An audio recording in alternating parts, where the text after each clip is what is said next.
नमस्कार, मैं हूं सुरभि शर्मा। स्पेशल रिपोर्ट की शुरुआत करते हैं। पूरा देश बैंकों के सामने कतार में है, लोग परेशान हो रहे हैं। इस बीच प्रधानमंत्री ने लोगों से एक बड़ा वायदा किया।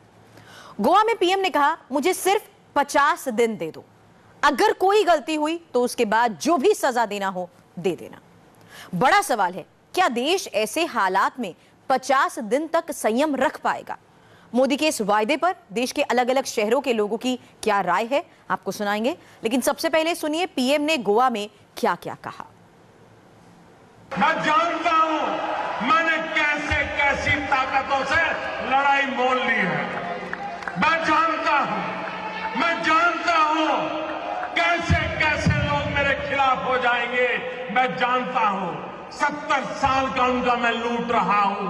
मुझे जिंदा नहीं छोड़ेंगे, मुझे बर्बाद करके रहेंगे। 50 दिन मेरी मदद करें। नोटबंदी के बाद पहली बार कुछ इस अंदाज में जनता से प्रधानमंत्री नरेंद्र मोदी ने मांगे 50 दिन। अगर 30 दिसंबर के बाद कोई मेरी कमी रह जाए, कोई मेरी गलती निकल जाए, कोई मेरा गलत इरादा निकल जाए, आप जिस चौराहे में मुझे खड़ा करेंगे, मैं खड़ा होकर के देश जो सजा करेगा वो सजा भुगतने के लिए तैयार हूं। सिर्फ 50 दिन का वक्त और उसके बाद कोई भी सजा भुगतने का खुला ऐलान। देशवासियों की तकलीफ समझता हूं, उनकी मुसीबत समझता हूं, लेकिन ये कष्ट सिर्फ 50 दिन के लिए है। काले धन के खिलाफ अपने प्लान का खुलासा करते हुए पीएम भावुक हो गए। भरभराई आवाज के साथ बोले, देश के लिए मैंने परिवार तक छोड़ दिया। मैं भाइयों बहनों कुर्सी के लिए पा डालेंगे।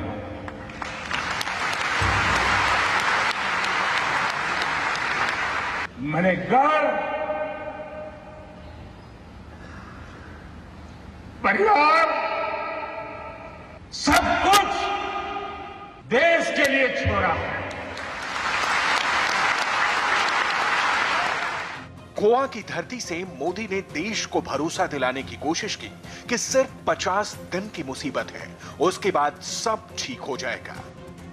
जिनका लूट चुका है वो रोते रहे, गंदे आरोप लगाते रहे, लेकिन मेरे ईमानदार देशवासियों, आइए मेरे साथ चलिए। सिर्फ 50 दिन, 30 दिसंबर के बाद मैं आपने जैसा हिंदुस्तान चाहा है वो देने का वादा करता हूं। पहली बार जनता के सामने खड़े होकर पीएम ने देश को अपना प्लान समझाने की कोशिश की, लेकिन साथ ही साथ काले धन के कुबेरों को चेतावनी दी कि 50 दिन बाद सबका हिसाब होगा। और अब लोग मुझे समझ गए हैं। इतने दिन उनको समझ नहीं आया, लेकिन जरा ये डोज ज्यादा आया तो समझ आया। लेकिन ये एंड नहीं है, ये पूर्ण विराम नहीं है। मैं हाथ खुल करके कहता हूं, ये पूर्ण विराम नहीं है।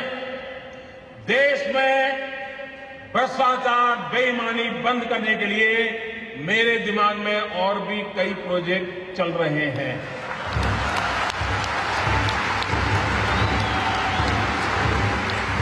ये आने वाले हैं। बैंकों की कतारों में लंबी लंबी लाइनें लग रही हैं। एटीएम के सामने खड़े लोग पैसे के लिए तरस रहे हैं। पीएम ने कहा, मुझे आम इंसान की हर तकलीफ का एहसास है। लोग परेशान होकर भी देश की सेहत के लिए खुश हैं, लेकिन उनके लिए नींद की गोलियां कम पड़ गई हैं, जिन्होंने अपनी गठरी में काली कमाई का मोटा माल दबा रखा है। रात 8 बजे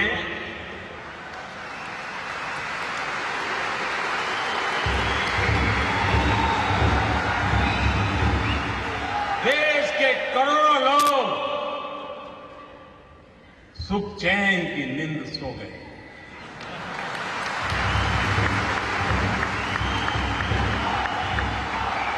और देश के लाखों लोग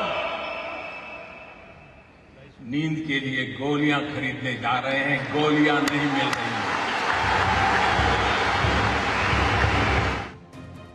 गोवा गोवा में मोदी ने सिलसिलेवार तरीके से बताया कि कैसे काले धन वालों को पेनल्टी देकर पैसा सफेद करने का आखिरी मौका मिला था। फिर भी कुछ लोगों को लगा कि कुछ नहीं होने वाला है। अब वो लोग सबसे ज्यादा परेशान हैं जिन्होंने अपनी काली कमाई का मुंह नहीं छोड़ा। मैं गोवा के बिल्डरों से मेरी शिकायत नहीं है, उनका तो काम है मकान बेचना। लेकिन गोवा में जिसकी 7 पीढ़ी में कोई गोवा रहता नहीं है, वो पैदा हुआ कहीं और, काम कर रहा है दिल्ली में, बड़ा बाबू है, फ्लैट खरीदा गोवा में। किसके नाम? खुद के नाम खरीदते हैं क्या? औरों के नाम से खरीदते कि नहीं खरीदते लोग? हमने कानून बनाया, जो भी बेनामी संपत्ति होगी, दूसरे के नाम की संपत्ति होगी, हम कानूनन अब उस पर हमला बोलने वाले। काले धन के कुबेरों पर प्रहार करते हुए पीएम ने विरोधियों को भी जवाब दिया। बिना नाम लिए राहुल गांधी पर हमला बोला, जो 4000 रुपए एक्सचेंज कराने के लिए बैंक में गए थे। और आपने देखा कैसे कैसे लोग 2G स्कैम, कोयला स्कैम, अरबों खरबों, मालूम है ना सब? मालूम है ना? आज 4000 रुपया बदलने के लिए लाइन में खड़े रहना पड़ता है जी।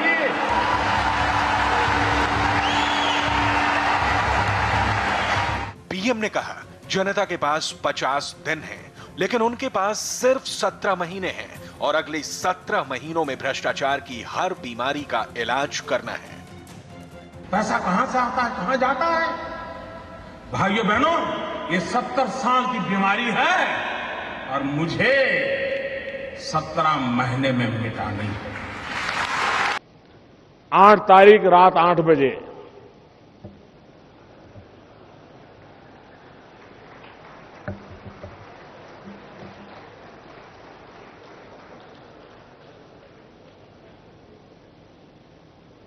हम जानते हैं हमारे दुश्मन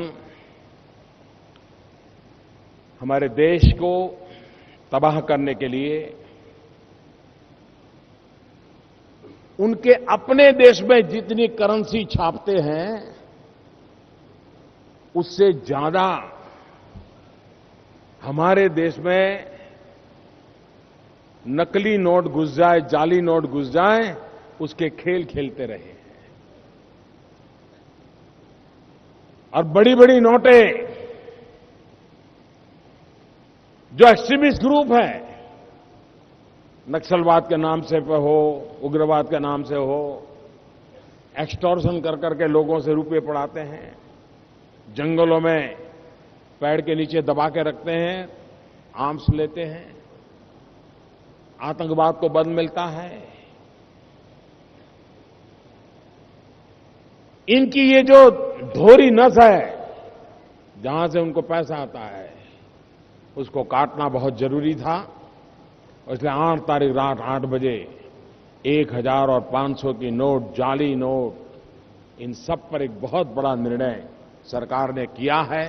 एक भ्रम फैलाया जा रहा है क्योंकि यहां बड़ी मात्रा में किसान है, इसलिए मैं कहना चाहता हूं, किसानों को भ्रमित किया जाता है कि अब 1000 और 500 की नोटें गई और आपके पास जो खेती से कमाई करके पैसा आया है वो बैंक में जमा करना पड़ेगा और फिर मोदी उस पर टैक्स लगाएगा। मेरे किसान भाइयों, आप पर कोई टैक्स लगने वाला नहीं है। आप बेफिक्र रहिए।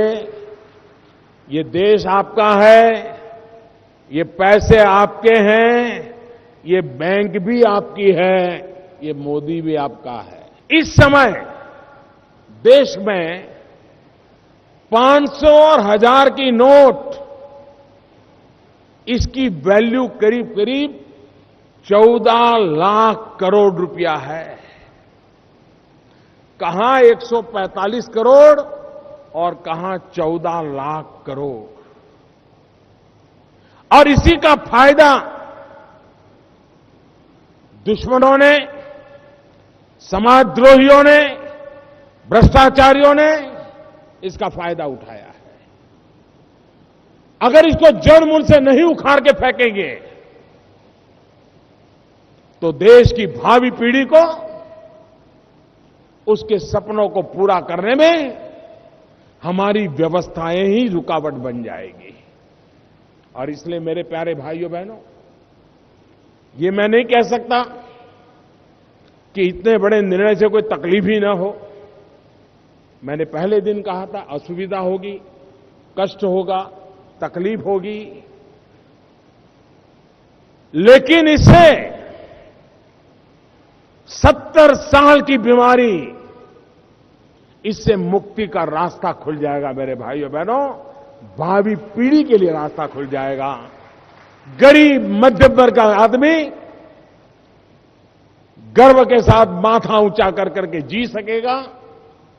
मैं देशवासियों से इस भगीरथ काम के लिए कुछ असुविधा रहते हुए भी सहयोग करने का आग्रह कर रहा हूं। कुछ लोग होंगे जिनकी तकलीफ जरा ज्यादा होगी, वे पता नहीं क्या क्या करेंगे, लेकिन उनकी मुझे ज्यादा चिंता नहीं है। मुझे चिंता देश के सामान्य नागरिक की है। और मैं आपको विश्वास दिलाता हूं, आपको अपने 500 का नोट किसी को 499 में भी देने का जरूरत नहीं है।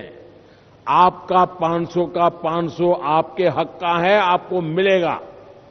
आपके 1000 के नोट में से 10 रुपया भी कम किसी को करने की जरूरत नहीं है। आपका 1000 का पूरा 1000 मिलेगा। बस मुझे 30 दिसंबर तक, मैंने 50 दिन का समय मांगा है, व्यवस्थाएं चल रही है। हां, ये चीजें 8 तारीख के पहले मैं कर ही नहीं सकता था, वरना ये चीजें छिपी नहीं रहती जी, ये लीक हो जाती। और लीक हो जाती तो इसके जो सेंसर है, जिनके घर में बोरी की बोरियां भरी पड़ी है, वो तो इसका मैदान मार लेते हैं। मैं गरीब के लिए हूं, गरीब के हकों के लिए हूं, सामान्य मानवी के लिए हूं, सामान्य मानवी के हकों के लिए हूं। इसलिए कष्ट होगा, इसका पूरा अंदाज था। शुरू के कुछ दिनों में बैंकों से पैसे पहुंचने में तकलीफ होनी थी, लेकिन मुझे विश्वास है देशवासी 30 दिसंबर तक मेरी मदद करेंगे।